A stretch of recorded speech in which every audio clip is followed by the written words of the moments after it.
I'm Andy Silber, and welcome to my channel, Decarbonize. Today I'm going to describe some approaches to improving the environment that aren't working, an amazing tool you might not know about, and 3 approaches to using that tool to help combat the climate crisis. The third approach is the most important one, and one that you probably haven't considered.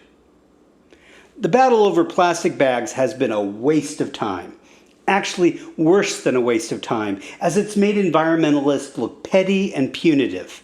How many hours have been spent in city council meetings discussing bag bans and racing back to the car to get your reusable ones?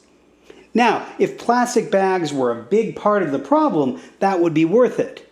But creating plastic bags takes very little resources, so as long as they're properly disposed of, they're not a big problem.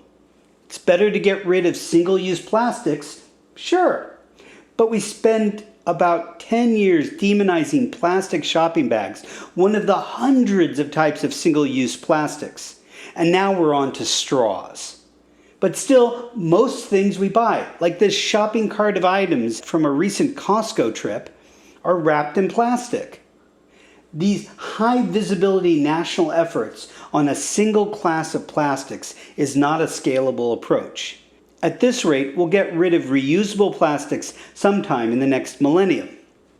Manufacturers and retailers are doing better and better about their packaging, and that's how we scalably solve the problem of excess plastic. This approach creates no ill will and doesn't tie up meetings or divide communities. No one wants the return of the plastic blister pack, and everyone prefers the recyclable cardboard iPhone boxes that are easy to open. We need to find ways to accelerate the process of companies reducing their use of non-recyclable or non-compostable materials, moving forward in a way that is invisible to consumers. But the way we've dealt with shopping bags and straws is an example of how not to do that. So if not bans on shopping bags and straws, what should we be working on to decarbonize our society? I'm a big fan of Project Drawdown. They have a large, respected, and diverse team of researchers all over the world who do the difficult but critical work of quantifying many of the possible interventions we could undertake and publishing their results. Each action is ranked by how much carbon can be removed or prevented from entering the atmosphere between now and 2050. There are lots of assumptions, so as the underlying technologies improve, this work needs to be updated constantly. If you want to know if something is worth doing, check out their list, and there will be a link in the description. Reduced plastic use is on the list, and I quote, "The solution is based on reducing non-durable plastics by eliminating overpackaging, boosting reuse at the producer and consumer level, and offering new delivery models like deposit schemes and refill stations." End quote. It ranks 53rd out of 88 interventions. Both the strength and the weakness of this approach is that it only looks at technology that is ready to deploy today. Things like electric aircraft and fusion power, both things that don't currently exist but might in 10 years, are absent. But there's no way to do a detailed analysis of these technologies since they're still in the lab.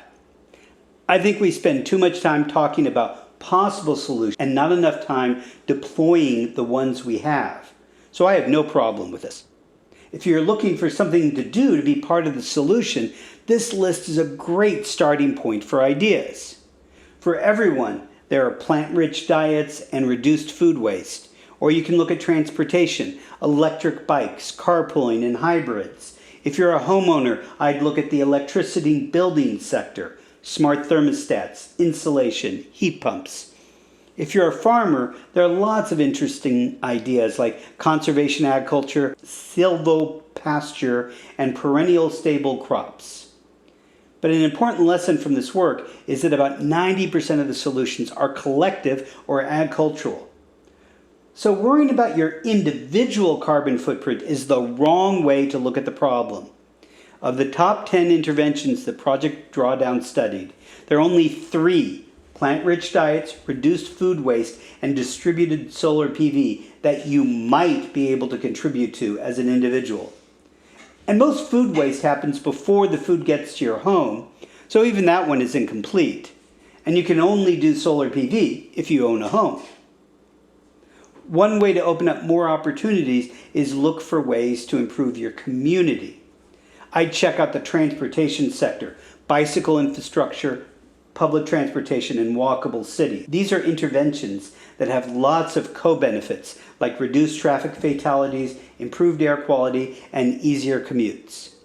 It's a lot harder to improve bike lanes in your city than buy an e-bike, but the impact is much wider. But the best approach is to contribute to a collective solution at work. Look at these interventions and ask yourself, might some of these make sense for your employer? If so, look at your company's environmental, social, and governance goals and see if your idea would contribute to any of them. Put together a proposal and approach your boss about making it happen. This action might have much more impact than anything you could possibly do as an individual. And anyone can do it. Maybe you're a line cook in a restaurant and you suggest replacing a couple of gas-burning stoves with induction hot plates where it makes sense. Or you're in charge of purchasing for a large manufacturer and you start gathering data on Scope 3 emissions. Fighting climate change is not about cleaning up your personal act, but cleaning up our collective one. We created this crisis together and will only solve it together wearing all of our hats: individual, citizen, employee. There's a link in the description to see their list of interventions, and if one strikes your fancy, please share it with anyone in the comments. If you've learned anything, please like and subscribe. And if you want to support this channel financially, you can buy me a coffee. The link is below.